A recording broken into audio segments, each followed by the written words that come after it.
नमस्कार। Indian Association of Physiotherapist 60वीं national conference के लिए आप सभी को शुभकामनाएं।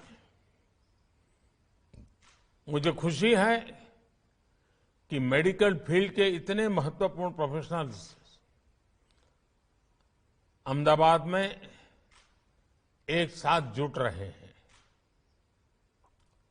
कोई चोट हो, दर्द हो, चाहे युवा हो या बुजुर्ग हो, खिलाड़ी हो या फिटनेस के मुरीद हो, फिजियोथेरेपिस्ट हर परिस्थिति, हर उम्र के लोगों के सहयोगी बनकर उनकी तकलीफ दूर करते हैं। आप मुश्किल के समय में सिंबल ऑफ होप बनते हैं। आप सिंबल ऑफ रेजिलियंस बनते हैं। आप सिंबल ऑफ रिकवरी होते हैं। क्योंकि जब कोई व्यक्ति अचानक इंजरी या एक्सीडेंट का शिकार हो जाता है तो उसके लिए ये केवल फिजिकल ट्रॉमा नहीं होता, ये एक मेंटल और साइकोलॉजिकल चैलेंज भी होता है। ऐसे समय में फिजियोथेरेपिस्ट केवल उसका इलाज नहीं करता, बल्कि उसे हौसला भी देता है। साथियों, अक्सर मुझे भी आपके प्रोफेशन से, आपके प्रोफेशनलिज्म से बहुत प्रेरणा मिलती है। अपनी फील्ड में आपने ये जरूर सीखा होगा कि चुनौतियों से ज्यादा मजबूत आपके भीतर की ताकत होती है। प्रोत्साहन और थोड़े से एनकरेजमेंट और सपोर्ट से लोग मुश्किल से मुश्किल चुनौतियों पर भी विजय पा लेते हैं। कुछ ऐसी ही बात गवर्नेंस में भी देखने को मिलती है। हमारे देश के गरीबों को एक सपोर्ट की जरूरत थी ताकि वे अपनी रोजमर्रा की जरूरतों को पूरा कर सकें। बैंक खाता खुलवाना हो, शौचालय बनवाना हो, लोगों तक नल का जल पहुंचाना हो, हमने ऐसे कितने ही अभियानों से लोगों को सपोर्ट किया। आयुष्मान भारत योजना हो या फिर हमारी सरकार की सोशल सिक्योरिटी स्कीम्स, इनके जरिए देश में एक मजबूत सोशल सिक्योरिटी नेट तैयार हुआ है। इसका रिजल्ट क्या निकला है, ये भी हम देख रहे हैं। आज देश का गरीब, देश का मध्यम वर्ग बड़े सपने देखने और उन्हें पूरा करने का साहस जुटा पा रहा है।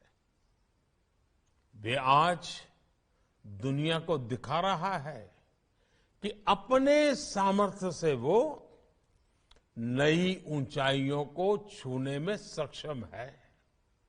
साथियों, कहा जाता है कि सबसे अच्छा फिजियोथेरेपिस्ट वही होता है जिसकी जरूरत मरीज को बार बार महसूस ना हो। यानी एक तरह से कहें तो आपका प्रोफेशन ही आपको आत्मनिर्भरता का महत्व सिखाता है। हम कह सकते हैं कि लोगों को सेल्फ रेजिलिएंट बनाने की और बनाना, यही आपका गोल है। इसलिए आज जब भारत आत्मनिर्भरता की ओर बढ़ रहा है, तो आपके प्रोफेशन के लोग आसानी से यह समझ सकते हैं कि यह हमारे देश के भविष्य के लिए जरूरी क्यों है। और सबसे महत्वपूर्ण बात यह है कि एक फिजियोथेरेपिस्ट जानता है कि प्रोग्रेस तभी संभव है जब डॉक्टर और जिन्हें फिजियोथेरेपी की जरूरत है दोनों मिलकर काम करें। इसलिए आप विकास को मास मूवमेंट बनाने के सरकार के प्रयासों के महत्व को बखूबी समझ सकते हैं। स्वच्छ भारत, बेटी बचाओ और दूसरी कई पहल की सफलता में जन भागीदारी की यही भावना नजर आती है। साथियों, फिजियोथेरेपी की जो स्पिरिट है उसमें हर व्यक्ति के लिए और देश के लिए भी कई अहम संदेश छिपे हैं। जैसे कि फिजियोथेरेपी की सबसे पहली शर्त है कंसिस्टेंसी। आमतौर पर लोग जोश में 2-3 दिन 4 दिन तो एक्सरसाइज कर लेते हैं, लेकिन उसके बाद धीरे धीरे उत्साह कम हो जाता है। लेकिन एक फिजियो के रूप में आप जानते हैं कि कंसिस्टेंसी के बिना रिजल्ट नहीं मिलने वाले। आप सुनिश्चित करते हैं कि जरूरी एक्सरसाइज बिना किसी गैप के हो। ऐसे ही कंटिन्यूटी और कन्विक्शन देश के लिए भी जरूरी होते हैं। हमारी नीतियों में निरंतरता हो, उन्हें लागू करने के लिए दृढ़ इच्छा शक्ति हो, तभी तो देश की सारी आवश्यकताएं पूरी होती है और देश उठ करके खड़ा हो जाता है, लंबी दौड़ दौड़ता है। साथियों, देश इस समय आजादी के 75 वर्ष पूरे होने पर अमृत महोत्सव मना रहा है। मुझे खुशी है कि हमारी सरकार ने इस अमृत महोत्सव में देश के सभी फिजियोथेरेपिस्ट को वो उपहार दिया जिसका वो 75 साल से इंतजार कर रहे थे। ये इंतजार था फिजियोथेरेपी को एक प्रोफेशन के तौर पर मान्यता देना। आप सभी का ये इंतजार हमारी सरकार ने खत्म किया। National Commission for Allied and Health Care Professionals Bill लाकर हमें आप सभी का मान सम्मान और बढ़ाने का अवसर मिला। इससे भारत के हेल्थ केयर सिस्टम में आप सभी के अहम योगदान को भी रिकॉग्निशन मिला। इससे आप सभी को भारत के साथ ही विदेश में भी काम करने में आसानी हुई है। सरकार ने Ayushman Bharat digital mission network से भी फिजियोथेरेपिस्ट को जोड़ा है। इससे आपको मरीजों तक पहुंचने में आसानी हुई है। आज खेलो इंडिया मूवमेंट के साथ ही देश में फिट इंडिया मूवमेंट भी आगे बढ़ रहा है। इन सारे सेक्टर्स में हो रही ग्रोथ सीधे सीधे आपसे फिजियोथेरेपी से भी जुड़ी हुई है। जब छोटे शहरों और कस्बों में भी स्पोर्ट्स इंफ्रास्ट्रक्चर के साथ आपकी भूमिका बढ़ रही है, हमने देखा है कि पहले हमारे यहां फैमिली डॉक्टर्स होते थे, वैसे ही जब फैमिली फिजियोथेरेपिस्ट भी होने लगे हैं, इससे भी आपके लिए नई संभावनाएं बन रही हैं। साथियों, आप अपने पेशेंट्स के साथ ही सोसाइटी के लिए जो योगदान दे रहे हैं, मैं उनकी सराहना करता हूं। लेकिन मेरा आपसे एक आग्रह भी है। यह आग्रह आपके कॉन्फ्रेंस की थीम से भी जुड़ा है और फिट इंडिया मूवमेंट से भी संबंधित है। क्या आप right posture, right habits, right exercise और इनके इंपॉर्टेंस के बारे में लोगों को एजुकेट करने का टास्क ले सकते हैं? ये जरूरी है कि लोग फिटनेस को लेकर सही अप्रोच अपनाएं। आप इसे आर्टिकल और लेक्चर्स के माध्यम से कर सकते हैं और मेरे युवा साथी तो रील्स के जरिए भी कर सकते हैं।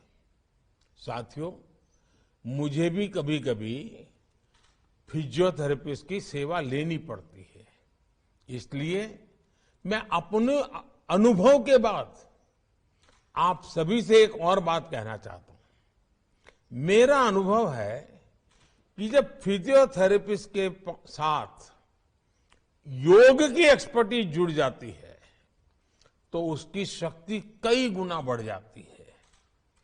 शरीर की जो कॉमन प्रॉब्लम्स है, जिनमें अक्सर फिजियोथेरेपी की जरूरत पड़ती है, उसका समाधान कई बार योग में भी होता है, आसनों में भी होता है। इसलिए आपको फिजियोथेरेपी के साथ साथ योग भी आता होगा तो आपकी प्रोफेशनल पावर बढ़ जाएगी। साथियों, भारत में आपकी प्रैक्टिस का एक बहुत बड़ा हिस्सा बुजुर्गों की देखभाल को समर्पित होता है। पेशेंट केयर में आपका एक्सपीरियंस और आपकी व्यवहारिक समझ बहुत मायने रखती है। मैं आपसे इन्हें अच्छी तरह से डॉक्यूमेंट करने का भी आग्रह करूंगा। आज जैसे जैसे दुनिया में बुजुर्गों की संख्या बढ़ रही है, उनकी देखभाल भी ज्यादा चैलेंजिंग और कॉस्टली होती जा रही है। आज के इस दौर में एकेडमिक पेपर्स और प्रेजेंटेशन के रूप में आपका अनुभव पूरी दुनिया के लिए बहुत ही उपयोगी साबित होने वाला है। इससे भारतीय फिजियोथेरेपिस्ट की स्किल भी सामने आएगी। साथियों, एक विषय टेलीमेडिसिन का भी है। आप सभी को वीडियो के द्वारा कंसल्टिंग के तौर तरीके भी डेवलप करने चाहिए। कई बार ये बहुत ज्यादा मददगार साबित होता है। जैसे अभी तुर्की में इतना बड़ा भूकंप आया है, सीरिया में भी उसका असर है। इस तरह की आपदा के बाद बहुत बड़ी संख्या में फिजियोथेरेपिस्ट की भी जरूरत होती है। ऐसी स्थिति में आप सभी मोबाइल के माध्यम से भी बहुत तरह की मदद कर सकते हैं। फिजियोथेरेपिस्ट एसोसिएशन को इस बारे में जरूर सोचना चाहिए। मुझे पूरा भरोसा है आप जैसे एक्सपर्ट्स की लीडरशिप में इंडिया फिट भी होगा और इंडिया सुपरहिट भी होगा।